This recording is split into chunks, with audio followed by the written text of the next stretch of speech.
근거 없이 소송하시면 안 된다. 네, 그런 거 참고하시면 되고. 1,000원짜리 변호사 보면 뭐 형사사건 같은 경우가 있더라고요. 형사사건이 있는데 막 기록을 이만큼 복사를 해요. 그러면 복사비가 얼마나 들까요? 왜냐하면 법원 가서 기록을 복사를 하거든요. 그러면 복사 카드를 가지고 하는데 10만 원 금방 듭니다. 근데 1,000원 받았는데 실비는 보통 변호사 수임을 하면 실비는 받거든요.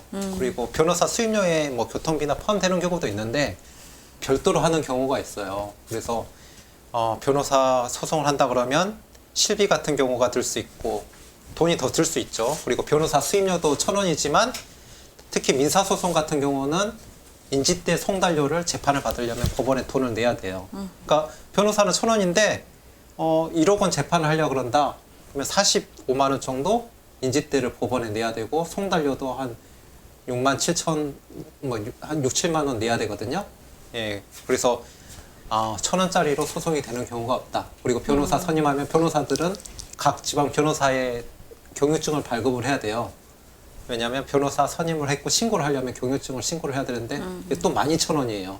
그러니까 사실은 법원 납부 비용 아니더라도 변호사가 경유증을 사야 되거든요. 그래서 돈이 이리저리 듭니다. 복사가 한 장당 얼마죠? 정확하게 모르겠는데 예전에 50원이요. 50원. 50원이면 2,000장 이렇게 쌓이면 뭐 그냥 저도 어디 의뢰해서 했더니 한 10만 원 그냥 되더라고요. 막. 그 전자 소송 형사를 할 수 있게 한다고 하잖아요. 네. 그러면 그게 기록까지도 해주겠다는 건가요? 그거는 모르겠는데 현재 민사는 기록은 전자로는 이제 복사할 필요 없지만 형사는 복사해야 되거든요. 네, 전자가 안 됐으니까 증거 같은 거 하려면 복사비가 많이 들겠죠. 지금 우리가 이런 형사 증거든 뭐 민사든 기록 이런 거를 복사해서 종이로만 주는 이유가 뭐죠? 원본 보관하는 거죠. 이제 거기에 대해서 당연히. 그러니까 제 말은 이제 전자화를 하려면 할 수 있지만 PDF나 이런 거는 네. 법원은 보관하고 아마 이렇게 할 수 있는데 그거를 변호사한테는 안 주잖아요. 검사들도 마찬가지로 형사 기록을 이제 공유하지 않고 일부 이렇게 복사할 수 있게만 해주는 거잖아요. 근데 그거를 법을 바꿔서 전자 문서화 한 것도 공유하게 하면 무슨 문제가 생길까요? 제 생각에는 이제 문제가 없을까요, 혹시? 네, 이제 뭐 개인정보나 아무나 하는 것에 대해서는 형사기록 같은 경우는 민감한 경우가 있을 수 있잖아요. 근데 어차피 변호사가 가져가는 거잖아요. 답답한 게 그 부분이에요. 복사는 이렇게 한 단계 복사해야 되니까 귀찮잖아요. 그러니까 전파력이 약하다고 생각하는 거야. 법원이 항상 그런 생각을 갖고 있어요. 비밀이면 종이를 준다는 거야. 그래서 기자실의 복합기는 복사만 되고 PDF화가 안 돼요. 되게 웃기죠. 검찰 쪽 복합기는 돼요. 웃기죠. 이거 비밀이에요. 기자들만 아는 비밀이에요. 진짜 웃기는 일이에요. 그리고 소송 비용으로 이야기할 게 되게 많은데 처음에 변호사 수임해가지고 소송하면 나중에 다 돈을 지급하면 끝나는 걸까요? 판결문에 보면 이런 게 있거든요. 소송 비용은 뭐 원고가 부담한다, 피고가 부담한다 그런 게 있잖아요. 그래서 1,000원짜리 변호사를 봤는데 이제 형사 사건은 이런 건 없어요. 형사 사건은 왜냐면 검사랑 하는 거니까 국가랑. 근데 민사 사건은 지면 소송 비용 물어줘야 돼요. 1억짜리 소송하면 740만 원 상대방 변호사 물어줘야 되거든요. 1,000원 받고 내가 지면 상대방한테 물어줘야 돼요. 그래서 1,000원만 받겠습니다 했는데 100% 이긴다 상관없지만 지는 거는 내가 부담할 경우가 아니잖아요. 근데 왜 패소한 사람이 소송 비용 부담할까요? 이게 원고가 졌으니까.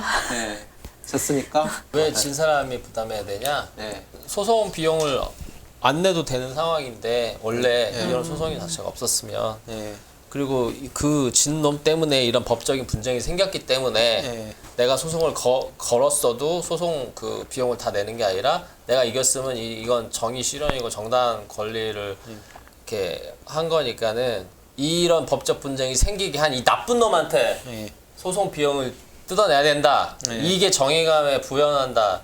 하는 거 아닐까요? 부합한다? 저도 그렇게 생각을 해요. 상대방이 법적으로 잘 그런 분쟁을 안 만들었으면 이런 비용이 안 들었을 거 아니에요. 이런 분쟁을 만들었기 때문에 변호사를 써서 비용이 발생했으니까 진 사람이 부담을 해라라는 뜻이에요. 그래서 여러분들이 그냥 아무 생각 없이 소송을 하다가 잘못하면 소송 비용을까지 물어줘야 되는 경우가 있거든요. 그래서 어떻게 소송을 하신다 그러면 이런 것도 참고를 하시는 게 좋아요. 근거 없이 소송하시면 안 된다. 네, 그런 거 참고하시면 되고. 성공보수도 비율이 있어요? 저 그건 좀 궁금했는데. 성공보수는 계약 체결하기 나름이에요. 그러니까 어려운 소송 같은 경우는 변호사들이 성공보수를 좀 많이 받죠. 왜냐하면 이기기 쉽지 않으니까. 변호사가 수임만 하고 그냥 성공 이기는 거 지는 거 상관없이 그냥 소송만 수임하고 열심히 안 하는 경우가 있어요. 근데 노력하려고 그러면 소송 몇 개 하는 것만큼 노력하는 경우도 있거든요.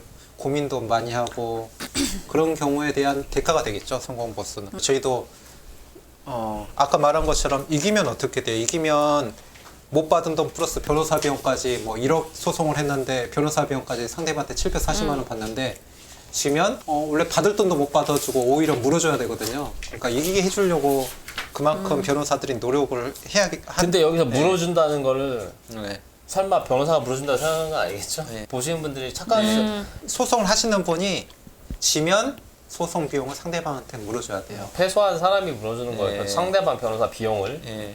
변호사가 물어주는 건 당연히 네. 아니죠. 패소한 사람이 변호사 비용 다 부담할까요?